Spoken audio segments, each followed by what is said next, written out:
আলাইকুম। এই যে ছাদ বাগানে এসেছি, ডাঁটাগুলো বেশ বড় হয়ে গেছে। আজকে আমি এখান থেকে কয়েকটি ডাঁটা হারভেস্ট করে মাছ দিয়ে রান্না করব।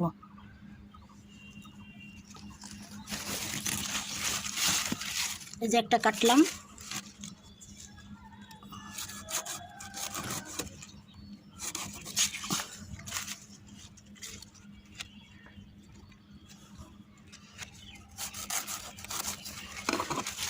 এই কটাতে আমাদের হয়ে যাবে। যেগুলো থাকলো এগুলো আরেকদিন খাওয়া যাবে। এই যে এখানেরগুলো অনেক বড় হয়ে গেছে, এগুলো তুলে খেয়ে নিতে হবে। আর এই যে পুঁই শাক গাছটা বেশ বড় হয়েছে, আর বাকি শাকগুলো নেই যে মোটামুটি বড় হচ্ছে। ভিউয়ার্স, এই যে আমি হারভেস্ট করে নিয়ে আসছি আমার ছাদ বাগান থেকে। তো এই ডাঁটাগুলো দিয়ে আমি মাছ দিয়ে রান্না করবো। আর এই যে শাক বড় বড় হয়েছিল যেগুলা, কিছু পাতলা করে দিলাম, এগুলো তুলে নিয়ে আসলাম। আর এর ভিতরে যে শাকগুলো আছে এই শাকগুলো ভাজি করব। আর এই ডাঁটাগুলো আমি কেটে নেব, মাছ দিয়ে রান্না করব। তাই এদিকে আমি মাছে হলুদ লবণ মাখিয়ে রেখেছি। মাছগুলো ফ্রাই হতে হতে আমি ডাঁটাগুলো কেটে নেব। তার জন্য এই যে কড়াইতে তেল দিয়ে দিয়েছি,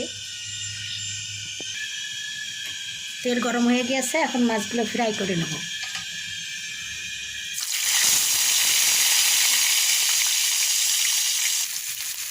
মাছগুলো সব দিয়ে দিয়েছি, এখন একটু বাদামি করে ভেজে উঠিয়ে নেব। মাছগুলো এই যে এরকম বাদামি করে ভেজে নিয়েছি।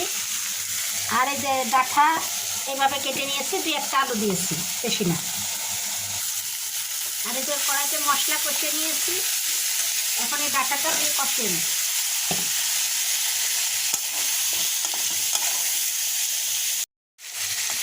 ডাঁটা আলু এই যে কষিয়ে নিয়েছি, এবার একটু পানি দিয়ে দেবো, সিদ্ধ হবে আর ঝোল থাকবে মাছের। সিদ্ধ হলে ফুটে উঠলে আমি মাছ বেঁচে রাখা মাছগুলোর ভিতরে দিয়ে দেবো। আমার মাছ রান্না করা হয়ে গেছে, ডাঁটা দিয়ে মাছের ঝোল। এবার একটু ভাজা জিরার গুঁড়া দিয়ে এমনি নামিয়ে নেব।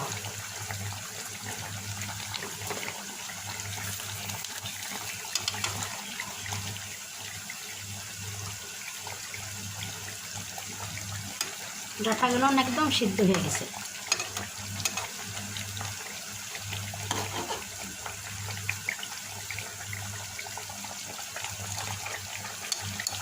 কেমন লাগলো আজকের আমার ডাঁটা দিয়ে মাছের ঝোল?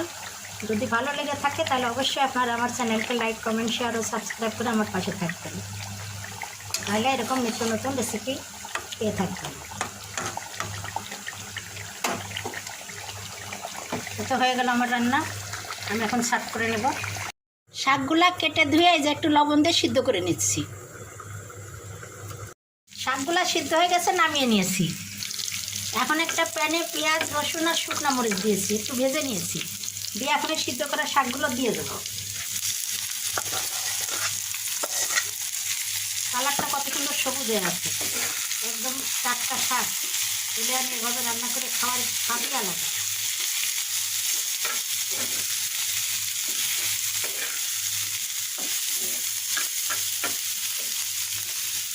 একটু নেড়ে চেড়ে নামিয়ে নেব।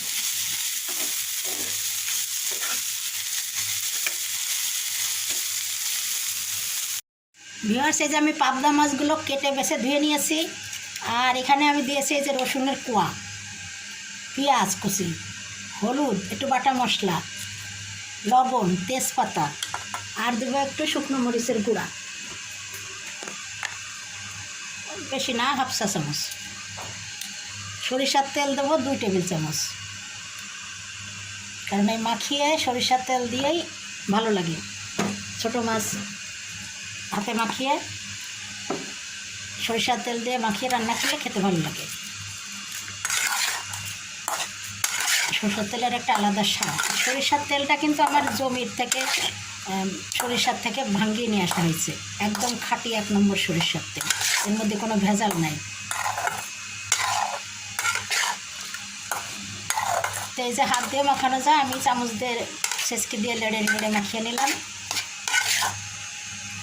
এখন একটু রেখে দেবো, সব কিছু দিয়ে মাখিয়ে 5 মিনিট রেখে দিতে হয়, তাহলে অসম্ভব স্বাদ হয়।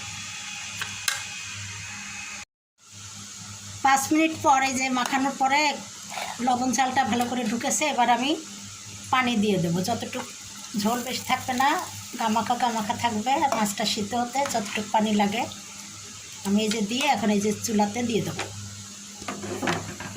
এই যে চুলা ধরিয়ে দিয়েছি, দিয়ে দিলাম।